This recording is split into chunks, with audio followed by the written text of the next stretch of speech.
Hello, my name is Josh. Unfortunately, I've had many obstacles that delayed my growth as a young man. Recently, I discovered I'm a kid in a grown man's body.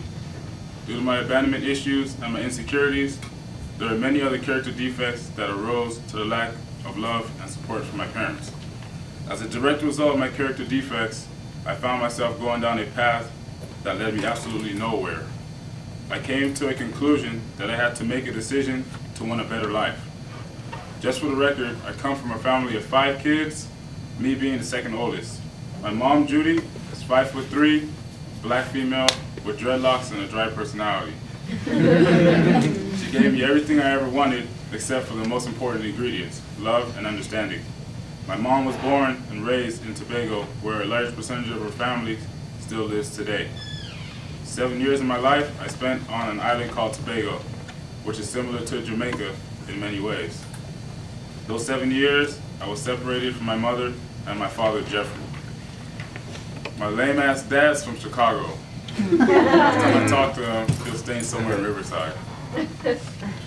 So there I was in Tobago, where I lived with my uncle, aunt, and cousins. Every morning, whether or not I wanted to, they dragged me to church at 6 a.m. If I didn't comply, my uncle disciplined me to the fullest. While that ordeal was going on, my mother was in beautiful Canada earning her nursing degree. Just before my mom had gone to Canada, she had divorced my biological father due to his addiction to crack. I'm sure you've heard of it. After my long stay in Tobago, where I was mistreated and misunderstood to the fullest, I returned to my mother in the city of Pasadena. She had successfully completed her higher education in Canada and was working for a dick by the name of Bob Yoho. What kind of last name is that? Anyways, my mom was working at a family practice facility the dick Bob owned. Before I knew it, Bob proposed to my mom.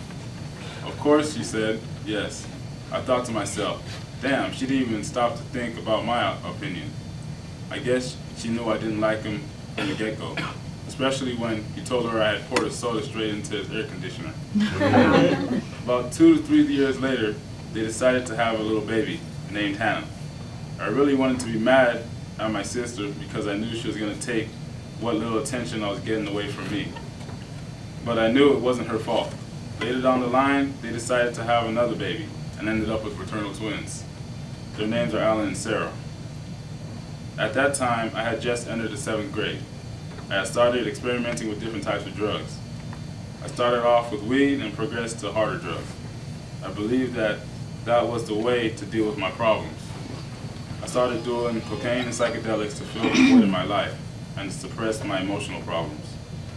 I found myself in and out of different recovery treatment programs, and by the age of 18, by the age of 18, BHS in Pomona was the first program I attended, following the Salvation Army and many more. Due to my addiction, I found myself stealing cars, robbing stores like Target, to make sure I had enough money to get what I needed. And I landed in the famous county jail known as the Twin Towers. I got my first conviction on my birthday, December 29th of last year. After that, I got 7 more convictions and found myself in front of a judge by the name of Terry Smerling, who gave me an option, 6-month treatment program or 14 years state penitentiary time. My mind was so clouded from the drug use, I actually thought about doing the time. I thought it'd be a good way to get back at my mom. So I had to make a decision on what I wanted to do with my life. Continue living the way I was living or get my shit together and be a productive member of society. A lot of things were running through my mind at the time. I asked myself if I could stay sober, would my mother accept me back into her life? Keep in mind that I've gotten sober before. I got the car, the girl, of course, the apartment, but it wasn't permanent. All those other times that I had gotten sober, I did it for my mom and other people. I had to do it for myself. It was no longer about my mother and my childhood. So everyone makes mistakes in life, but are you man or woman enough to address the issue and prevent it from happening in the future? I realized that was my turning point of my life right there. I spent about another week in county jail before they released me to the program. So everybody has obstacles in life. If they want to learn from their mistakes, it's up to them. It's unfortunate I had to learn the hardest way possible, but I finally got it. My abandonment issues and insecurities are slowly disappearing. Every day I learn something new about myself that I didn't know the day before. Situations that make me feel uncomfortable can be stopped. You just have to know when to say enough is enough. I did it with a little help from the judge, of course, but that's besides the point. Now I speak to my mom every other day just to let her know how I'm doing. Now I'm proceeding with my own life. Finally I can move forward with my life the way I want to. Tough love's a bitch, but I guess she got her point across.